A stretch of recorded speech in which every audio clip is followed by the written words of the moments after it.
Dear. सुनो, बहुत बड़ा केक मंगाना, बहुत बड़ा, जो छत फाड़ निकले। छत फाड़ के। हाँ, और सुनो, हाँ बड़े बड़े लोगों को भी इनवाइट करना, हाँ ताकि सेल्फी अच्छी अच्छी आए। हाँ। और सुनो, फोटो भी। हाँ। डोंट वरी डियर, मैंने इवेंट मैनेजर को कॉल कर दिया है। हम घर के बाहर बस खिलाएंगे। खा भी क्यों ना हो जाए, चाहे पापा को खा भी क्यों ना हो जाए। हम बड़े लोग हैं, हम बड़े लोग हैं, हम बड़े बड़े काम करते रहते हैं। सब लोगों को दिखना चाहिए ना।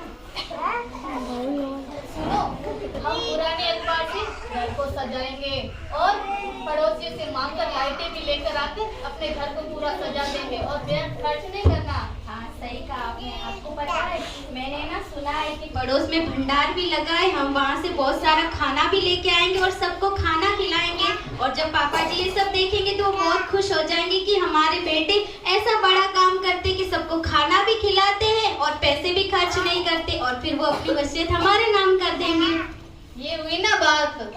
अरे मैंने तो सोच रखा है कि मैं आज के दिन एक बहुत बड़ा लाउड स्पीकर लाऊंगा और उसमें जोर जोर से प्रभु की आराधना करूंगा और जोर जोर से प्रभु के वचन पढ़ूंगा और 4 घंटे जोर जोर से प्रार्थना करूंगा, चाहे सबके कान फटे। मुझे क्या करना है, सबको लगना चाहिए ना कि मैं कितना ज्ञानी और आत्मिक हूँ।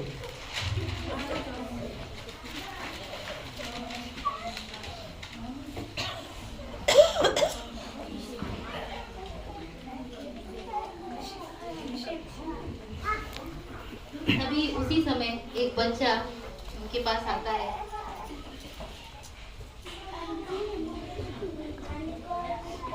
दे दो, मुझे ठंड लग रही है और भूख भी लग रही है। जाओ यहाँ से, पता नहीं कहाँ से मेरी फोटो क्लिक करने आती। आंटी, मुझे कुछ खाने को और कुछ पहनने को दे दो, मुझे भूख भी लगी है और ठंड भी लग रही है।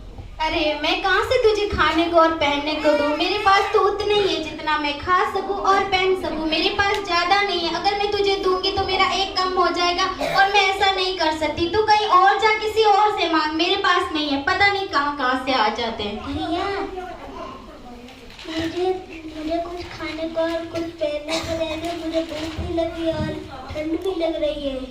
अरे तुम्हें दिखाई नहीं दे रहा मैं प्रार्थना कर रहा हूँ? बाइबल में क्या लिखा है? मेहनत करो, परिश्रम करो, जाओ खुद कमा कर खाओ, मेरे पास कुछ नहीं है। अरे बेटा, क्या हो बेटा, रो क्यों रहे हो? नहीं, कोई मदद नहीं करता। ओहो, रुको रुको एक मिनट, मैं तुम्हारी सोचता हूँ। एक मिनट।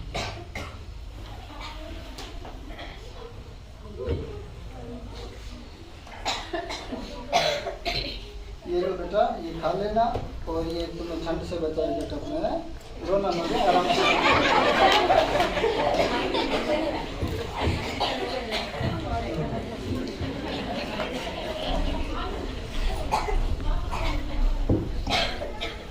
दादाजी, जैसा आपने बोला, आज मैं तीनों साहब के पीछे पीछे रहा और मैंने आज क्या देखा दादाजी कि बड़े साहब है ना, वो बोल रहे थे हम बड़ी पार्टी देंगे और कुछ नहीं, नकली बर्फ गिरवाएंगे और भले दादाजी को जुकाम हो, हमको क्या लेना देना।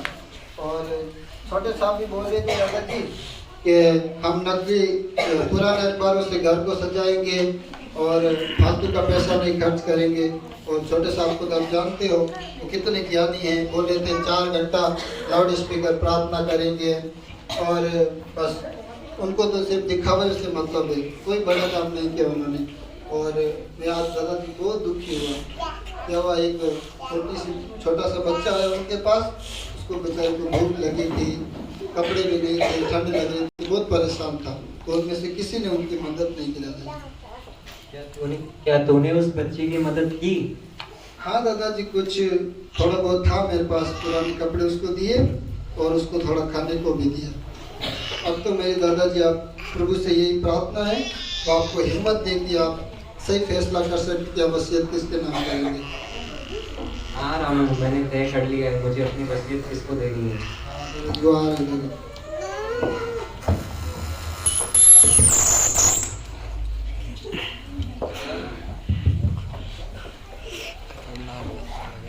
अरे पापा जी, आपने देखा हमने कितना बड़ा काम किया, कितने भले काम किए, लोगों को खाना खिलाया। आपने देखा हम सब ने बहुत बड़ा काम किया। हाँ, लिखा मैंने। अरे ये बच्चा यहाँ पे क्या कर रहा है?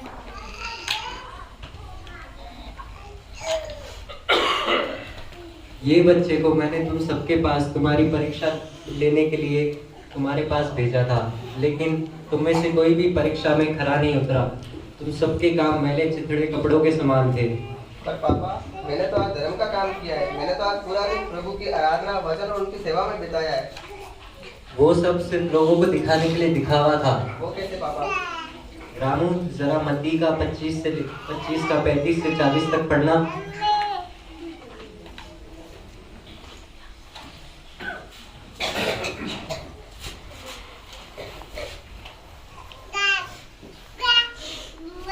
क्योंकि मैं भूखा था और तुमने मुझे खाने को दिया, मैं प्यासा था और तुमने मुझे पानी पिलाया, मैं परदेसी था और तुमने मुझे अपने घर में ठहराया, मैं नंगा था और तुमने मुझे कपड़े पहनाए, मैं बीमार था और तुमने मेरी सुधि ली, मैं बंदीगृह में था और तुम मुझसे मिलने आए।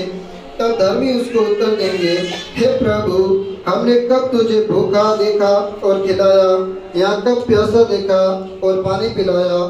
हमने कब तुझे परदेशी देखा और अपने घर में ठहराया, या नंगा देखा और कपड़े पहनाए? हमने कब तुझे बीमार या बंदीगृह में देखा और तुझसे मिलने आए? तब राजा उन्हें उत्तर देगा, मैं तुमसे सच कहता हूँ कि तुमने जो मेरे इन छोटे से छोटे भाइयों में से किसी एक के साथ किया, वो मेरे ही साथ किया। क्या तुम सबने इस बच्ची के साथ जैसा वचन में दिया है वैसा किया? तो मैं अपनी वसीयत तुम सबके नाम कैसे कर दूं? सिर्फ रामू ही था जिसने इसको पहनने के लिए कपड़े दिए और खाने के लिए खाना। अब मैंने सोच लिया है कि मैं अपनी वसीयत अनाथ आश्रम में दान कर दूंगा। वहाँ बच्चे पढ़ेंगे, लिखेंगे और बढ़ेंगे, और रामू मेरे बाद उस अनाथ आश्रम का मैनेजर होगा। शाबाश रामू। थैंक यू दादाजी, थैंक यू। पिताजी हमें माफ कर दीजिए। मैंने गलत किया और पिताजी मैं अपने गलती को मानता हूँ। आप सभी हम क्षमा कर दीजिए। अब हम वैसे ही जीवन जिएंगे जैसे परमेश्वर का वचन कहता है। हाँ पिताजी, अब हमें आपकी जायदाद नहीं चाहिए, हमें परमेश्वर का वचन चाहिए और हमें परमेश्वर के वचन के अनुसार जीना है। परमेश्वर के वचन के अनुसार अपने जीवन को बदलेंगे। शाबाश बच्चों, परमेश्वर तुम सबको बहुत आयत की आशीष दे।